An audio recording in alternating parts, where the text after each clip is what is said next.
اعوذ باللہ من الشیطان الرجیم بسم اللہ الرحمن الرحیم الصلاۃ والسلام علیک یا رسول اللہ، الصلاۃ والسلام علیک یا حبیب اللہ۔ میرے پیارے پیارے اور میٹھے میٹھے اسلامی بھائیوں، امید کرتا ہوں کہ آپ خیر و عافیت سے ہوں گے۔ اللہ تعالیٰ آپ سب کو اپنے حفظ و ایمان میں رکھے۔ ہمارا سبق نمبر 2 چل رہا تھا حروف مرکبات کا۔ اس میں ہم نے پڑھا تھا کہ ایک سے جب زائد حرف مل جاتے ہیں تو ایک مرکب بنتا ہے۔ تو ان کو جس طرح پیچھے ہم نے حروف مفردات میں الف، با، تا، ثا، جیم، اس طرح ہم نے کھینچ کھینچ کر پڑھا تھا، بالکل اسی طرح ہم اس تختی کو بھی اس طرح کھینچ کھینچ کر پڑھیں گے۔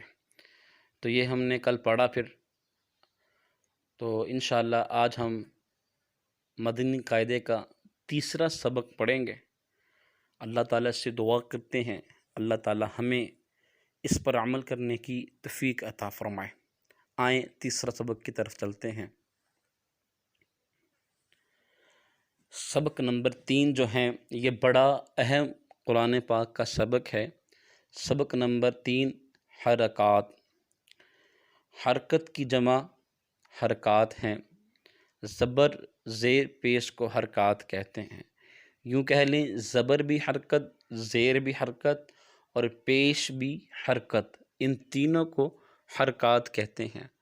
لکھا ہے کہ زبر جو ہوتا ہے یہ حرف کے اوپر ہوتا ہے، جبکہ زیر حرف کے نیچے اور پیش حرف کے اوپر ہوتا ہے۔ اگلی جو بات ہے کہ جس حرف پر کوئی حرکت ہو اسے متحرک کہتے ہیں۔ سب سے اہم بات اس سبق کی کہ جس حرف پر کوئی حرکت ہو اسے متحرک کہتے ہیں۔ یوں کہہ لیں کہ الف سے لے کر یا تک ٹوٹل 29 حروف ہیں، 29 حروف ہیں اور حرکتیں ہیں 3، زبر زیر پیش، حروف ہیں 29۔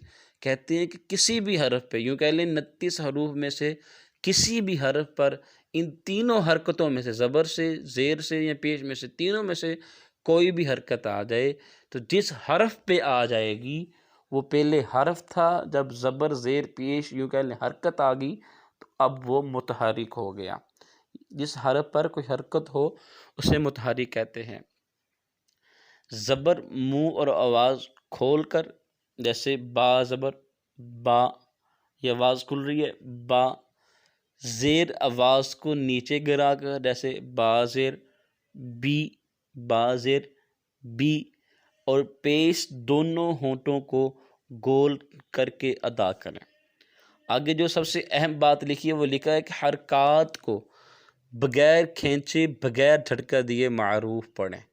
یوں نہیں پڑھنا با زبر با، با زیر بی، با پیش بو، با بی بو، یہ ہوتا ہے کھینچنا، یہ غلط ہے۔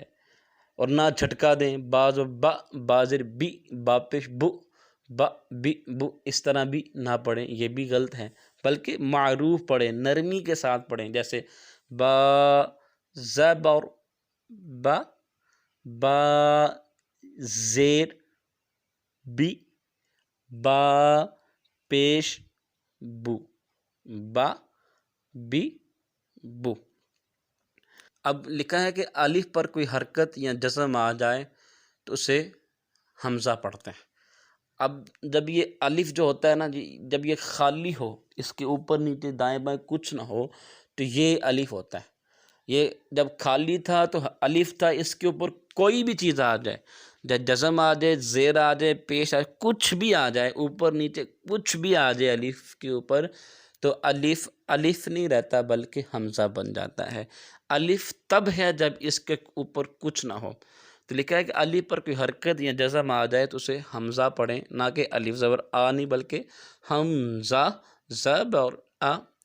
اب ہم نے پیچھے پڑھا تھا کہ پورے قرآن پاک میں 7 حروف موٹے ہیں، بلو کلر والے، جو ہر حالت میں پور پڑے جاتے ہیں۔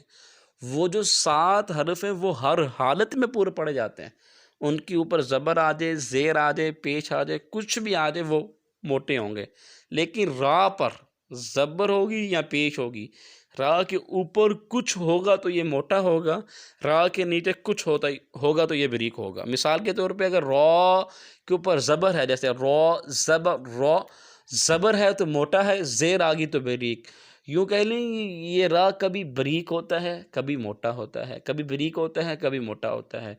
تو ٹوٹل حروف جو موٹے ہیں وہ 7 ہیں، لیکن را کبھی کبھی موٹا اور کبھی کبھی بریک ہوتا ہے۔ لکھا ہے را پر زبر یا پیش ہو تو را کو پر، اور را کے نیچے زیر ہو تو را کو بریک پڑھیں۔ آئیں سبق پڑھتے ہیں۔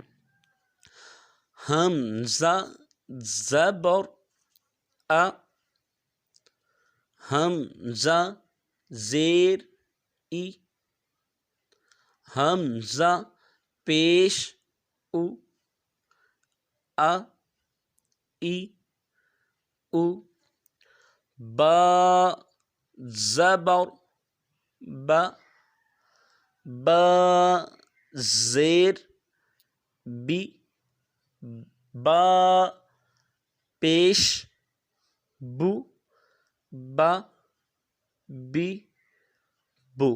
بالکل اسی طرح اس کو ٹھہر ٹھہر کر اور پیارے پیارے انداز سے پڑھنے، کھینچنا نہیں ہے، با بی بو ہرگز نہیں کرنا، بلکہ با بی بو۔ تا زبر تا، تا زیر تی، تا پیش تو، تا تی تو۔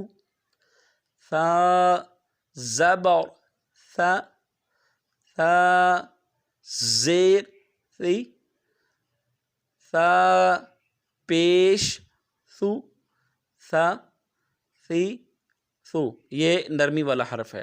اس پوری تختی کو اس طرح بالکل ٹھہر ٹھہر کر آرام آرام سے بغیر کھینچے، بغیر جھٹکا دیے پڑھنا ہے۔ جس کو یہ تختی یاد ہو جاتی ہے، زبر زیر کی پہچان ہو جاتی ہے، اس کے لیے قرآن 90% آسان ہو جاتا ہے۔ اللہ تعالیٰ سے دعا کرتے ہیں کہ اللہ تعالیٰ ہمیں اس پر عمل کرنے کی توفیق عطا فرمائے۔ الصلاۃ والسلام علیک یا رسول اللہ، الصلاۃ والسلام علیک یا حبیب اللہ۔